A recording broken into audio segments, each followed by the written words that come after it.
સત્યની સાથે જનતાનો અવાજ।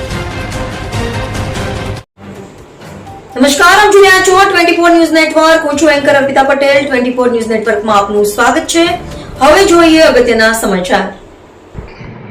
લુણાવાડામાં પત્રકાર પર હુમલો કરવામાં આવ્યો। આરએફઆઈ એપાર્ટમેન્ટની નગરપાલિકાની આખરી નોટિસ। મહીસાગર જિલ્લાના મુખ્ય મથક લુણાવાડામાં કવરેજ કરવા ગયેલા સ્પાર્ક ટુડેના પત્રકાર પર હુમલો થયાની ઘટના સામે આવી છે। મળતી માહિતી મુજબ લુણાવાડા નગરપાલિકાની ટીમ આરએફઆઈ એપાર્ટમેન્ટને ખાલી કરાવવા અંગેની આખરી નોટિસ આપવા પહોંચી હતી।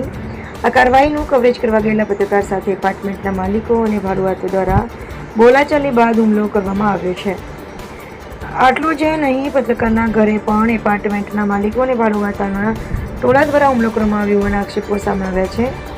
ઘટનાને પગલે લુણાવાડા શહેરમાં પત્રકારની સુરક્ષા અને સમગ્ર મામલે કાયદેસરની કાર્યવાહી અંગે ચર્ચા શરૂ થઈ છે। દરમિયાન લુણાવાડા નગરપાલિકા દ્વારા આરએફઆઈ એપાર્ટમેન્ટના બિલ્ડર તેમજ માલિકને એપાર્ટમેન્ટ ખાલી કરવા અંગેની આખરી નોટિસ આપવામાં આવી હોવાનું જાણવા મળ્યું છે। પાલિકા દ્વારા એપાર્ટમેન્ટ અંગે કાયદાકીય પગલાં પણ લેવામાં આવ્યા હોવાનું જણાવાયું છે।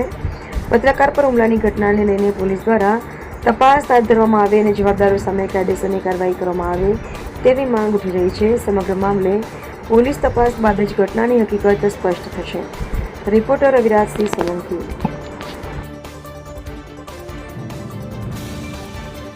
ગઈકાલે 24 તારીખની રોજ નગરપાલિકાના ચીફ ઓફિસર દ્વારા મને પૂછતા જાણ કરવામાં આવી કે મધવાબ દરવાજા કબ્રસ્તાન રોડ પર આવેલા આરએફઆઈ એપાર્ટમેન્ટ જે ગેરકાયદેસર બનેલું છે તેને આખરી નોટિસ ખાલી કરવા માટે મકાન માલિકો, ભાડુઆતો અને પ્લોટ માલિકને આપવા જઈ રહ્યા છે તેવી મને માહિતી મળી હતી। તો હું કવરેજ કરવા માટે સાંજે 5 વાગ્યાની આસપાસ હું આરએફઆઈ એપાર્ટમેન્ટ પહોંચ્યો। ત્યાં એ દરમિયાન નગરપાલિકાની ટીમ પણ ત્યાં આવી પહોંચી હતી અને એ લોકોને નોટિસ આપી રહી હતી। તો હું ત્યાં જતાં જ આશરે 15 થી 20 5-6 જેન્ટ્સ હતા અને બીજા બધા લેડીઝ હતા। એ લોકો દ્વારા મને ગાળાગાળી કરવામાં આવી, કેટલા દ્વારા અપશબ્દો બોલવામાં આવ્યા, તમને જોઈ લઈશું, તમારા હાડકાં ભાગી નાખીશું, તમે કેમ કવરેજ કરવા માટે આવ્યા છો, અહીંયાથી જતા રહો। આવું મને લાગતા ઉશ્કેરણીજનક લાગતા હું આપણે સ્થળ છોડ્યું હતું અને હું સીધું નગરપાલિકા ચીફ ઓફિસર પાસે પહોંચી અને ત્યાંની જેટલી નોટિસો આપી છે આશરે 11 નોટિસ આ લોકોને આપી છે મકાન ખાલી કરવા માટે ફક્ત 3 દિવસમાં। એ કવરેજ કરવા માટે હું પાલિકાના ચીફ ઓફિસર પાસે બેઠો હતો નોટિસ લેવા માટે।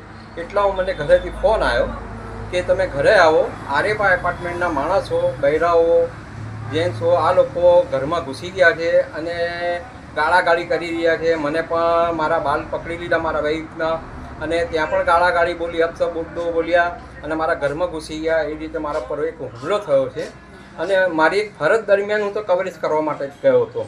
એટલે મારે મારા પત્રકાર મિત્રોને મારી નિવેદન છે કે મારા પડખે ઊભા રહે। આજે હું છું, કાલે બીજા પણ પત્રકાર હોઈ શકે છે એની અંદર। એટલે આ સરકારને, પોલીસ સ્ટેશનને કે કલેક્ટરને આપણે એક આવેદનપત્ર આપીએ અને મારી પડખે ઊભા રહે એ રીતે મારી આપ સાપને મારી એક વિનંતી છે પત્રકાર મિત્રો।